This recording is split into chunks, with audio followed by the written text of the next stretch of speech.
Que vos ves la jugada y decís, es gol, boludo. Pum, patea para afuera. No sé qué, va a patear, se patina, ping, no sé qué. Rebote, travesaño, palo. Bueno, Javi, muchísimas gracias por venir. Para la gente que no te conoce, ¿quién es Javier Flana? Placer estar acá con vos, compartir este momento. Así que para mí es una gran alegría. Uf. ¿Viste las preguntas fáciles que son? Que te digan, no me digas de dónde sos, ni qué haces, pero quién sos. Soy papá de 5 hijos.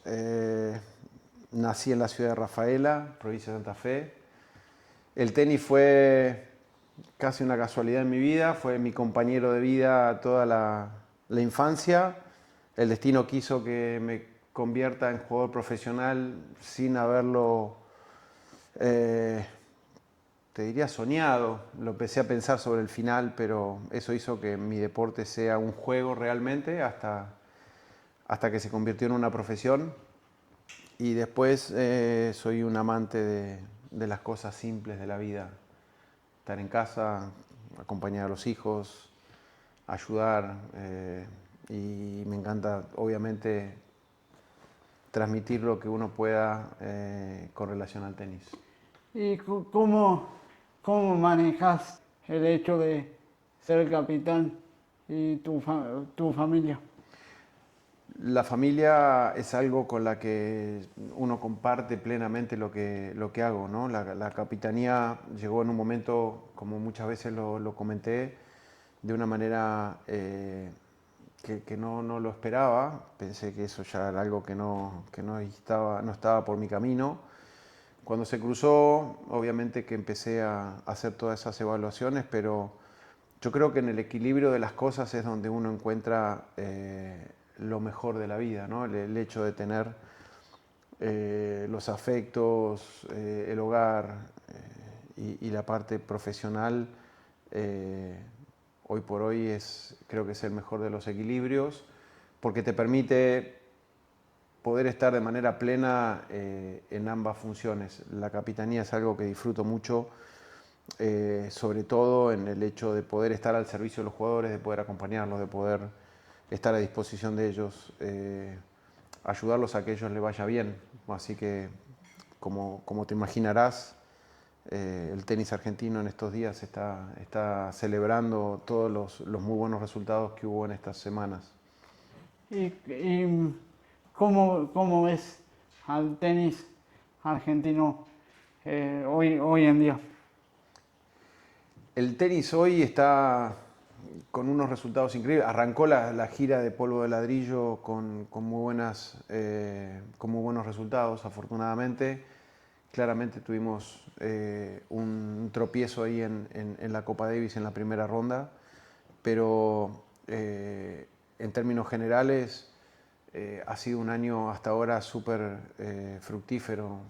Fran Cerúndolo ganó Buenos Aires, Tommy Echeverry ganó en Río el 500. Después, bueno, todos los resultados que hubo en torneos Challengers, en la que Facu Díaz Acosta ganó un par, en el que Mariano Navone ganó su primer título, 2 finalistas más, Trungeliti después de tanto tiempo lo que consigue, Tirante dando sus buenos pasos, Burruchaga haciendo final y habiendo estado muy cerca de también su primer título. La noticia de 10 jugadores entre los 100 mejores del mundo es una marca súper alentadora y nada, eso ilusiona como país, como deporte para seguir teniendo el recorrido que se está teniendo y también mirando los que vienen atrás, ¿no? Que son los que también necesitan siempre ayuda y tener el ojo puesto en ellos también. ¿Cómo ves el futuro del tenis argentino? Con la realidad que estamos teniendo, el futuro es alentador, siempre es muy auspicioso porque son jugadores muy capaces, muy jóvenes y que tienen esa incansable búsqueda de superación, de desafiarse a más. Y lo bueno es que estamos teniendo también resultados en distintas superficies. Claramente que el polvo de ladrillo arrancó este año muy, pero muy positivo, muy benévolo para nuestro tenis. Las chicas también, por otro lado, están creciendo un montón. Hay jugadoras que tienen un enorme potencial y eso, dadas las limitaciones que tenemos con relación a otras potencias, estamos en una muy buena situación. Claramente tenemos un montón de cosas por mejorar, por solucionar, por tratar de crecer, pero uno no puede dejar de mirar también la cantidad de limitaciones y los resultados que se están teniendo a pesar de todo eso. ¿Y em, cómo hiciste para hacer la lista previa a Corea del Sur? ¿Cómo manejaste la situación cuando se bajaron jugadores importantes? Fue una situación compleja porque tenés que ir más o menos viendo las respuestas de cada uno y a la vez tampoco podés avanzar demasiado hasta no tener una respuesta concreta porque no sabes hasta dónde tenés que ir a hablar con los distintos jugadores o las distintas opciones. Se dio una particularidad muy pocas veces vista que no se haya podido tener a disposición a tantos jugadores y eso para mí fueron semanas muy duras, muy estresantes, muy difíciles y después, bueno, nada, se pudo armar un muy buen equipo que nos fuimos conociendo muchos a medida que nos íbamos encontrando y que realmente se armó una unión muy grande. Lo que faltó fue ese poquito como para sacar un resultado positivo, que es lo que uno obviamente quería y que dolió no haber logrado, pero bueno, también el compromiso y la generosidad de todos, la entrega de todos ellos fue sumamente positiva y lo bueno también es que a muchos de esos jugadores que estuvieron ahí dieron un saltito después importante, ¿no? En el caso de Trungeliti, que le fue muy bien ahora en Marrakech, o el caso de Tirante, que empezó también a tener muy buenos resultados y accedió a instancias de semifinales ahora también en Houston. Guido Andreossi, que ya venía con súper buenos resultados, ganando Indian Wells en dobles, el Master 1000, entonces está bueno ver que también la Copa Davis, aun cuando el resultado no se obtuvo y no se pudo ganar, en lo individual a cada uno de los jugadores le sirve mucho, porque justamente te da todos esos momentos previos y todo ese manejo de emociones y de presiones que realmente te das cuenta que estás capacitado y eso te da un plus para después seguir adelante. ¿Crees que, em, volviendo al circuito y la Copa Davis, crees que la Asociación Argentina debería tener en cuenta por el tema de calendarios estas situaciones? El tema es que la Asociación Argentina de Tenis no tiene mucha posibilidad porque acá está el calendario del ATP con el calendario de la ITF. La ITF tiene que ver con la Copa Davis y armaron ese calendario de esta manera en la que nos perjudica siempre, sobre todo en lo que serían las primeras rondas a partir de ahora y nos puede pasar el año que viene también. Nos va a pasar el año que viene también, en caso de no jugar de local, porque inmediatamente terminada la Copa Davis empieza al día siguiente, el lunes, empieza el ATP de Buenos Aires, lo cual es un torneo en la que claramente nuestros jugadores quieren estar por razones obvias. También choca contra el Challenger que hay en la semana previa que se viene haciendo en Rosario. Y eso a nosotros nos afecta de sobremanera. Después, bueno, habrá que ver de qué manera tratamos de evitar que nos vuelva a pasar una situación así y no tener que depender de un sorteo. ¿Y te gusta el formato que se armó de la Copa Davis o preferías el anterior? Mirá, Yo creo que el calendario cada vez está tan poblado en que eh, la Copa Davis empieza a tener dificultades para que el jugador le pueda dar el tiempo suficiente a esa competición que es súper importante.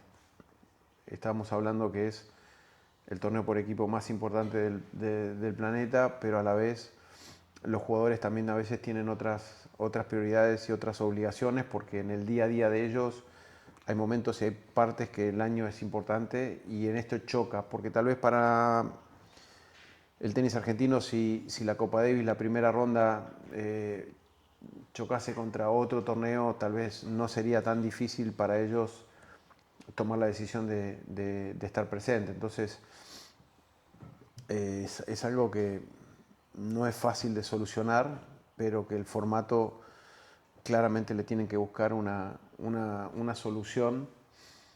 Yo creo que hay algunas otras alternativas, por lo menos para tratar de evitar que los principales países en cuanto a jugadores pierdan a sus principales figuras. Em, ¿Cómo ves el tema de las apuestas en el tenis em, y te tocó vivir alguna de cerca?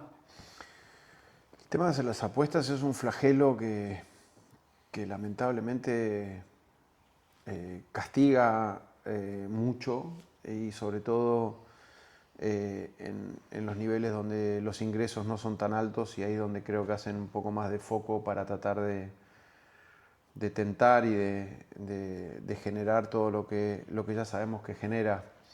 Eh, es realmente eh, algo muy triste, muy difícil, porque mucha gente cayó en esa situación, y no lo hizo simplemente por hacer una travesura, sino creo que lo hizo más por una necesidad, y eso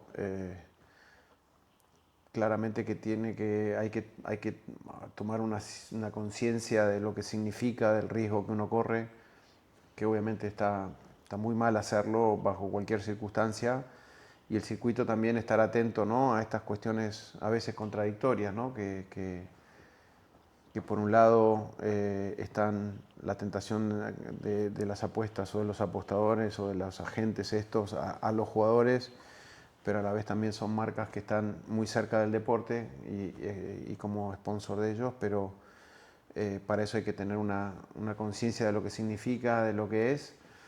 En lo personal nunca tuve una situación en mi época no estaba tan fuerte eso. De hecho, creo que había las casas de apuestas que estaban físicamente, no eran un problema, no existía. Así que yo personalmente, afortunadamente, nunca tuve esa situación. ¿Y qué le dirías a un chico que está empezando eh, a, a jugar al tenis y quiera apostar?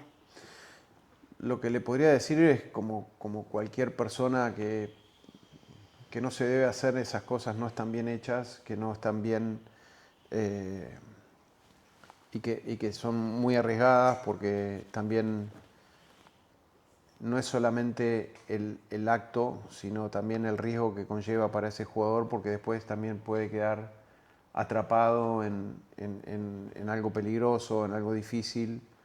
eh, y que es cierto que hay veces que el tema de la distribución del dinero en el circuito es un punto también que se debe tener en cuenta, que se debe tocar, pero que eso no es una justificación, el hecho de no tener recursos como para llegar a eso. O sea, tratar de aferrarse a otras cosas, de aferrarse a las cosas que realmente lo llevan por el buen camino, más allá de lo difícil, más allá de los obstáculos que se puedan presentar. Es algo que realmente no debería nunca considerarse como una opción.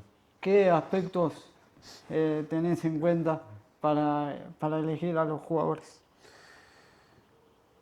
En una situación ideal, cierta manera, es la realidad de cada uno de ellos, mirás un poco también lo que vienen haciendo, la situación en la que están, eh, la superficie, el adversario, es decir, tratás de mirar un poco todo, coincidentemente y afortunadamente nuestros jugadores tienen una enorme capacidad de adaptarse a las a las distintas superficies, por lo tanto eso hay veces que no termina influyendo demasiado, pero lo que tratás de ver es un poco sobre todo la realidad y la actualidad, porque a veces entre una serie y otra hay mucho tiempo y puede haber algunos cambios o puede haber jugadores que subieron y que están como con más posibilidades de ser elegidos y otros no. Siempre el equipo, lamentablemente, es como que terminan siendo, el equipo son, los convocados, mejor dicho, son pocos y hay jugadores que bien pudieron haber tenido méritos o tienen méritos para estar y eso no significa que no hayan sido suficientes, sino que bueno, lamentablemente el lugar puedes elegir en un máximo de 3 singlistas y 2 jugadores de doble, llegado el caso, y es muy limitado y muy acotado, pero más o menos tratás de mirar un poco todos esos aspectos. ¿Y cómo te pegó a vos la derrota contra Corea del Sur? Y fue muy duro, para mí fue una derrota muy dura, realmente muy... no fue fácil de asimilar, sobre todo que se hizo un enorme trabajo con relación a tener 5 debutantes, a que todos estén bien.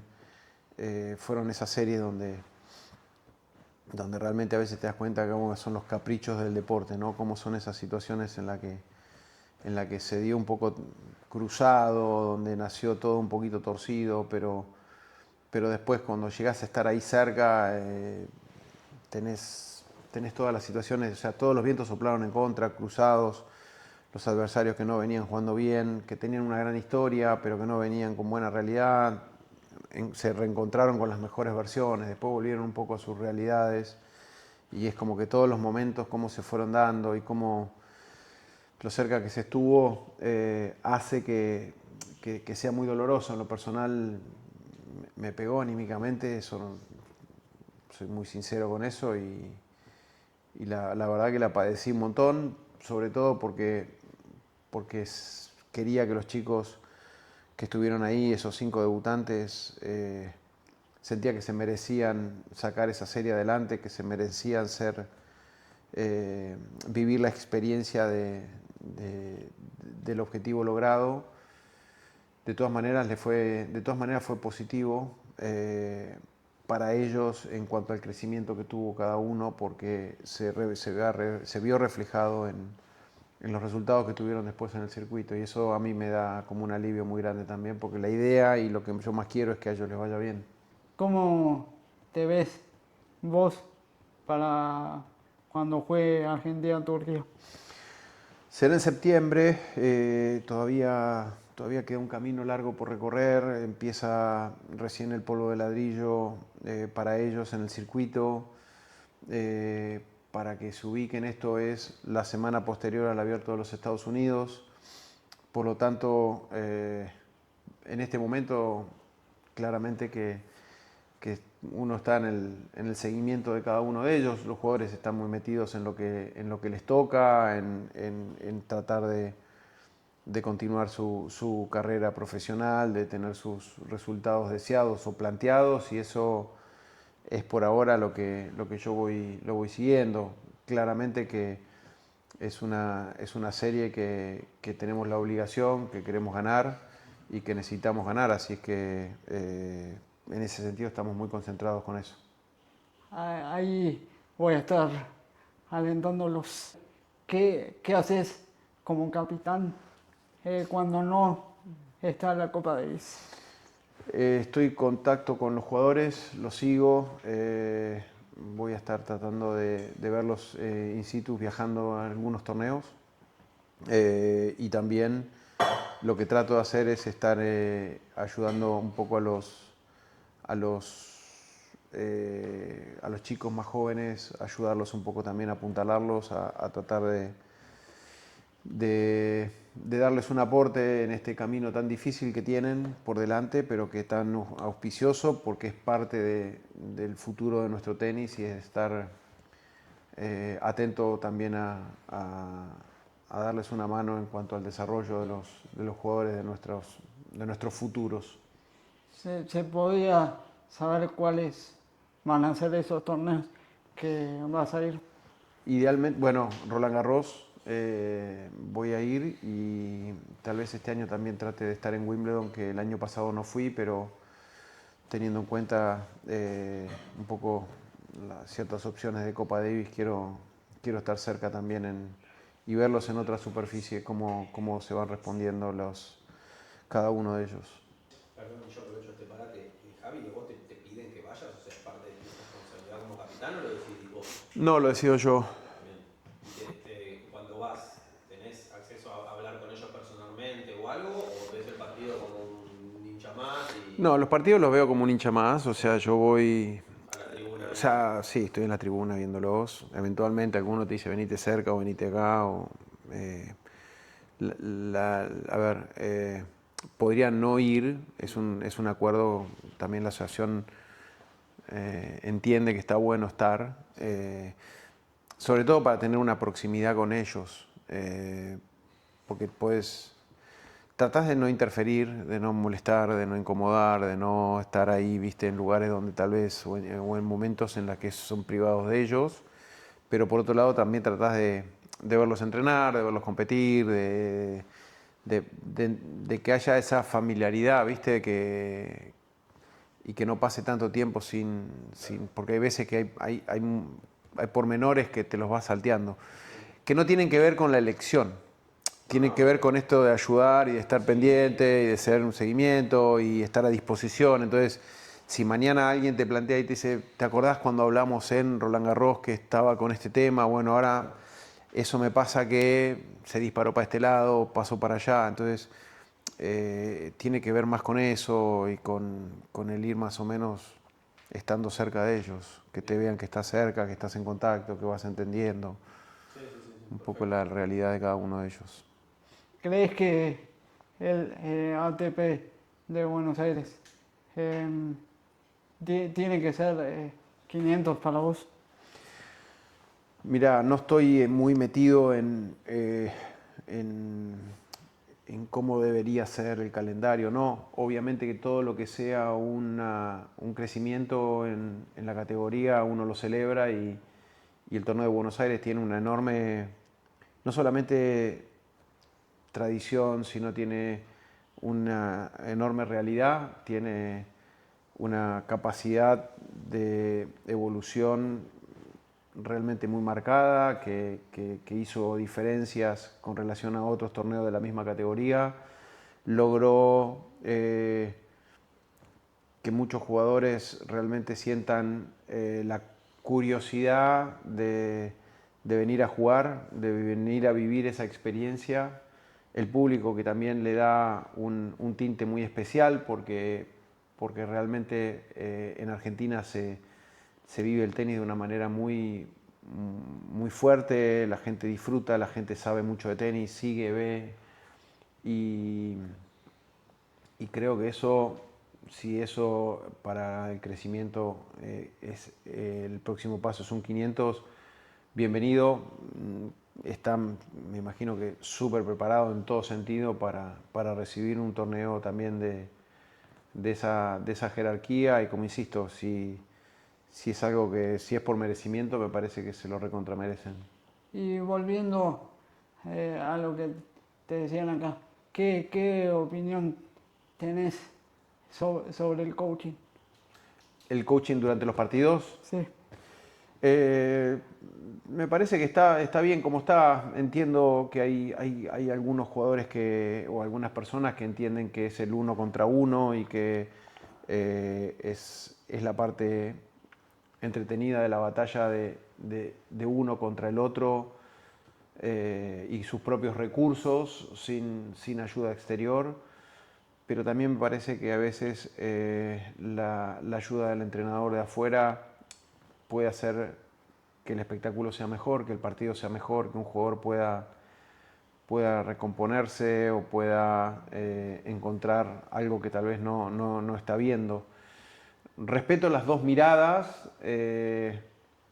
Cuando me tocó ser entrenador es como que decís, sentís que está bien que te puedan habilitar cierta participación, porque es justamente el trabajo que estás haciendo todo el tiempo.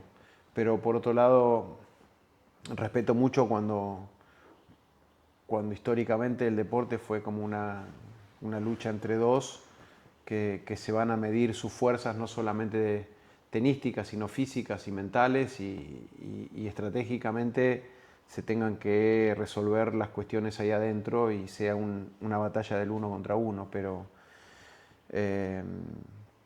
por ahora siento que no ha generado ningún tipo de inconvenientes y me parece que está bien así como está.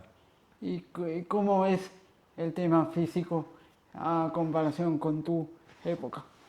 Con relación a mi época hay una enorme evolución, claramente.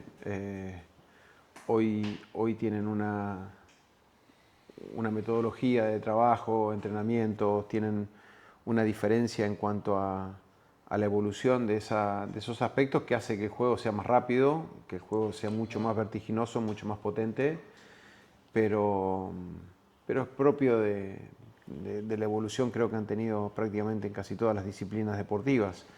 Hoy se trabaja de otra manera, se trabaja el peso de otra manera, se trabaja el campo de otra manera y eso tiene una consecuencia después en cómo se va desarrollando el juego. El juego hoy es mucho más rápido, es mucho más vertiginoso, es más potente y hay en algunos casos la velocidad hace que la parte estratégica esté un poquito más condicionada. ¿Y cómo es o cómo viste al Big Free en esta última parte? ¿Te referís a Sinner, Alcaraz y Djokovic o en el orden que sea? El orden que sea. En el orden que sea. Puedes agregar a Djokovic, Federer, Nadal. También lo incluyo, los traemos, los sacamos del baúl. Sí. Mira, la verdad que hemos vivido con Nadal, Federer, Djokovic, ellos tres hemos vivido unos momentos inigualables. Realmente es algo que no nos... Creo que fuimos tomando conciencia de lo lindo que fue, de lo que brindaron, de todo lo que enseñaron, de cómo cada uno con su forma, su sistema, con sus manuales, cómo también se fueron desafiando ellos mismos. Creo que fue algo extraordinario y con relación a lo que se está viviendo hoy con Alcaraz y con Sinner y con Djokovic que está ahí tratando de sostenerse, Alcaraz y Sinner están hoy claramente dominando y están marcando una tendencia como muchas veces pasó, que hubo uno o dos que fueron los que dominaron. El tema también es que la evolución que han tenido y el crecimiento que están teniendo ellos están logrando marcas que ya ahora empezamos a jugar al siempre saber qué va a pasar, ¿no? El saber que si van a superarlo, si Alcaraz ya es mejor que Nadal cuando tenía 19, cuando tenía 20, como que ya empezamos a jugar a si lo va a pasar, si no los va a pasar. Siempre me acuerdo que cuando Federer empezó a ganar varios Grand Slams, se decía que nunca iba a pasar a Sampras. Y de repente lo recontrabarrieron todos, fueron como 3 o 4 que lo pasaron, pero bueno, yo creo que hay que dejarse sorprender, hay que ver qué pasa y disfrutar del nivel de tenis, porque el nivel de tenis sin duda es que sigue creciendo. ¿Y cuál fue el partido que disfrutaste comentar? Puede ser Federer, Djokovic o Alcaraz. Mira, Alcaraz no me tocó nunca comentarlo, pues ya había terminado ahí con las transmisiones. Hubo partidos épicos. Mira, te voy a contar algo que nos pasaba siempre. Cuando despedíamos el año en el Masters, siempre lo despedíamos y decíamos, bueno, este año 2007 7 fue un año que jamás vamos a volver a vivir y que fue extraordinario, imposible ponerlos en palabras, fue un nivel increíble. Yo creo que esto, y al año siguiente volvíamos a decir lo mismo y cada vez se iba superando y cada vez se iba superando y tenés partidos que fueron épicos. Tenés partidos como el de la final de Wimbledon de Federer y Rafa, ese que terminó en la noche. Yo no me acuerdo los años, porque ya la verdad fueron tantos. Imagínate, en 21 años de comentarista tuve más de, que yo, 80 y pico finales de Grand Slams. Pero sí hubo partidos muy, muy memorables y hasta a veces te diría, no necesariamente con ellos. Por eso te digo, lo que hemos vivido en esas décadas para mí fueron impresionantes. O sea, mi hijo, que tiene 14, me decía que él había nacido tarde, porque se había perdido el duelo, se había perdido todo el duelo. Me decía, no, el Federer, Nadal, Djokovic y todo eso me lo perdí. Y los partidos de Cristiano Ronaldo y Messi, y me los perdí. Y es como que lo asociaba a todos los grandes duelos que habíamos vivido en las últimas décadas. ¿Cuál crees vos que fue el rival más picante que te tocó jugar en tu época? El más picante. Y tenías alguno con los que no te llevabas mucho, que era con los que tal vez, pero no sé si, mirá, muchos nombres, a ver, mi memoria es muy buena para olvidar.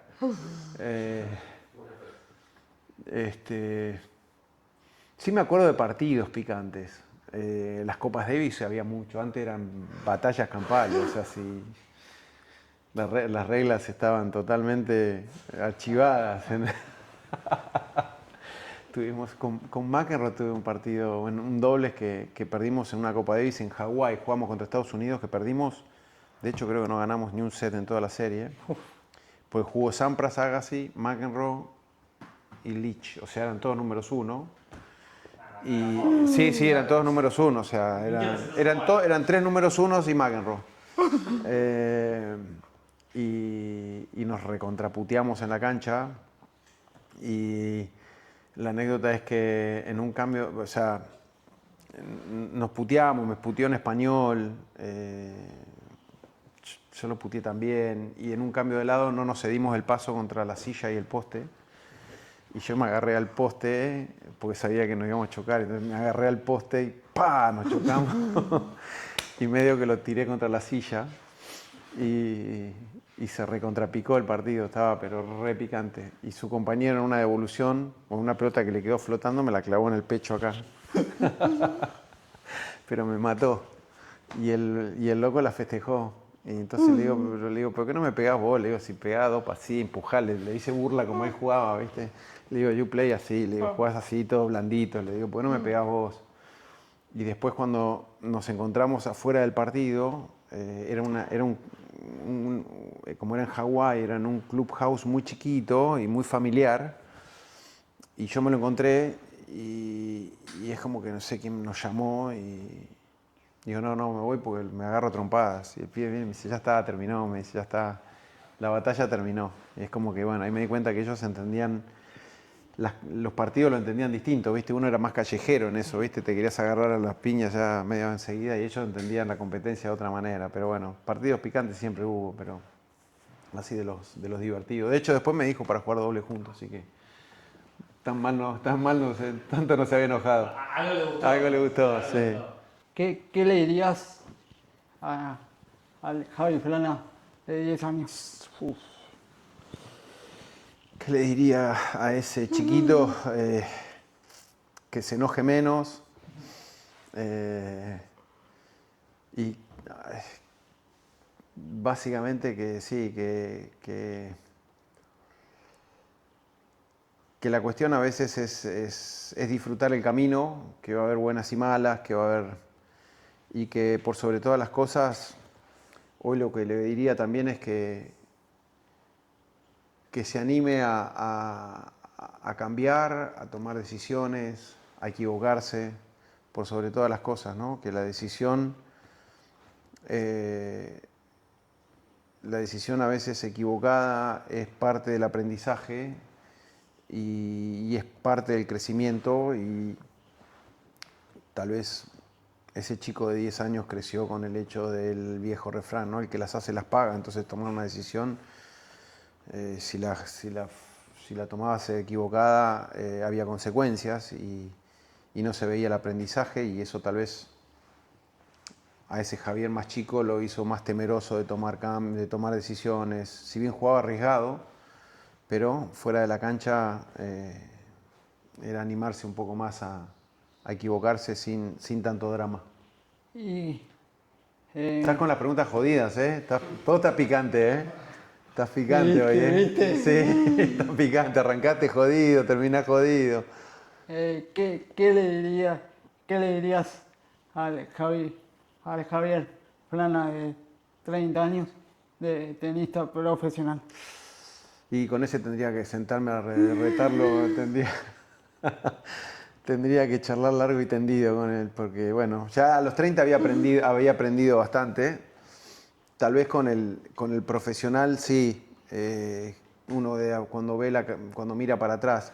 El tema también que en aquella época íbamos mucho más solos a la hora de aprender. No estaba tanto la psicología deportiva, no había tantos profesionales ayudándote, entonces todo era prueba y error, todo demoraba muchos años más, darte cuenta de malas actitudes tal vez te tomaba mucho tiempo, de malos hábitos te tomaba mucho tiempo. Hoy los jugadores afortunadamente tienen todo mucho más encima, tienen la información más a mano, entonces cuando yo miro para atrás digo cómo no esto, cómo no aquello, pero a la vez también uno se perdona porque no siempre tenías ese consejo dado, no tenías esa persona o ese profesional que te ayudaba. Entonces aprendías a los tortazos, aprendías a los golpes. Y bueno, así fue un poco esa situación. Hoy están más rápido todo. ¿Qué sueños te quedan por cumplir? Mira, no fui una persona que tuvo, como te dije, el tenis, no soñé con ser jugador profesional desde chiquitito. El tenis fue un juego que derivó y, y la verdad es que el tenis me regaló mucho, mucho más de lo que me imaginé, mucho más que lo que a veces en algún momento le di o le pedí. Eh, y siento que disfruto mucho lo que estoy haciendo, disfruto mucho el poder ayudar, el poder estar a disposición, el acompañar, el tratar de que otros logren sus objetivos. Y creo que ya a esta edad no se trata tanto de logros personales, sino de propósitos personales que tienen más que ver con cosas que te llenan y que no están conectadas con el afuera, no están conectadas con la obtención de logros o con el hecho de ser el mejor que o el más, sino el estar en paz, en equilibrio, en armonía con lo que uno tiene, con lo que uno logró, con lo que viene por delante, y sin dejar de sorprenderme de las cosas lindas que tenemos diariamente y que a futuro el destino dirá y será bien recibido lo que venga y lo que toque. Así que vamos bien. ¿Y a quién sentarías para que yo le haga una entrevista? Una próxima entrevista. Una próxima entrevista, y a mí yo creo que está para Messi por lo menos, ¿no? ¿Eh? Hay que conseguirlo. Claro, ¿cómo no? ¿Cómo no? Hay que conseguirlo. Digo, sí, bueno, se lo pierde. Cuando se entere se lo va a perder. ¿A quién? Sí. No, creo que me gustaría que vos logres y que vos cumplas realmente tus objetivos y por lo poco que te conozco, creo que lo harías con el mismo profesionalismo, sea una figura consagrada, sea un chico que está en camino a o en desarrollo. Me da la sensación de que lo disfrutarías de la misma manera, pero me gustaría que sea alguien que para vos sea un objetivo o un sueño a cumplir. Ojalá que sea esa persona. Muchísimas gracias. Javi, ¿te podría pedir que me filmes esa pelota? Sí, claro. Claro que sí. Y una fotito después. Obviamente. Lejos de la otra firma, ¿no? ¿De quién era la otra? ¿Es Belén? No, no la vamos a ensuciar. Buena onda, Sasha, conmigo. Con mi hijo, en realidad. ¿En dónde? En Italia, en Bolonia, el año pasado. Vieron que, bueno, perdimos con Alemania. Y cuando ya, bueno, nada, mi señora, viste, me llama al rato, después de haber perdido la serie, y me dice que el de 14, me dice, llorando a Mare, no puede parar de llorar. Entonces me dice, no sé qué hacer, bueno, no para de llorar, o sea, estaba destrozado. Entonces le digo, bueno, tráelo. Y como la seguridad y todo el estadio, nosotros estábamos, estaba digamos, el hangar, el estadio donde se jugaba, y tenía un estadio prácticamente conectado, eran dos separados, pero estaban conectados por un pasillo. Entonces accedieron al que estábamos nosotros, que era donde estaban las canchas de práctica, los vestuarios y todo, y estábamos sentados como si esta es la puerta de salida, como se supone ahí está la puerta de salida. Estábamos sentados, ellos los trajo mi señora y estaba mi hijo sentado ahí. Y bueno, nada, y yo lo estaba medio consolando, y entonces lo veía yo, tenía la cara así desfigurada de llanto. Y entonces va y se sienta en el piso al costado de la salida. Y nada, yo me había agachado ahí, qué sé yo, bueno, nada, viste, consolándolo. Ya un poco se le había pasado.